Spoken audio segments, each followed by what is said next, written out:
Hi friends. எவ்வளோ பெரிய வீடாக இருந்தாலும் அதோட கதவு சின்னது தான்.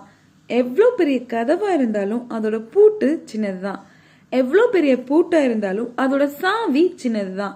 இவ்வளோ சின்ன சாவியை வச்சு தான் அவ்வளோ பெரிய வீட்டையே திறக்க போகிறோம். வாழ்க்கையும் அதே மாதிரி தான். நமக்கு வர எவ்வளோ பெரிய பிரச்சனையாக இருந்தாலும் அதோட தீர்வு ஒரு சின்ன மாற்றமாக தான் இருக்கும். அதுவே அந்த பிரச்சனையை தீர்க்கும் ஒரு சாவியாக அமைஞ்சிடும். சாவி இல்லாத பூட்டை மனிதர்கள் உருவாக்குறதே கிடையாது. அதே மாதிரி தீர்வு இல்லாத ஒரு பிரச்சனைய வாழ்க்கை நமக்கு கொடுக்கறது கிடையாது. எதுவா இருந்தாலும் அவசரப்படாம சிந்திச்சு செயல்பட்டோம்னா அதுக்கான ஒரு சொல்யூஷன் கண்டிப்பா கிடைக்கும். ஃப்ரெண்ட்ஸ், இந்த ஸ்டோரியிலேருந்து உங்களுக்கு புரிஞ்சிருக்கும்னு நினைக்கிறேன். உங்க லைஃப்ல வர ப்ராப்ளம்ஸும் இதே மாதிரி தான். உங்ககிட்ட வச்சு பார்த்தீங்கன்னா அது பெருசாக தான் தெரியும். இந்த உலகம் தாங்க ரொம்ப பெருசு.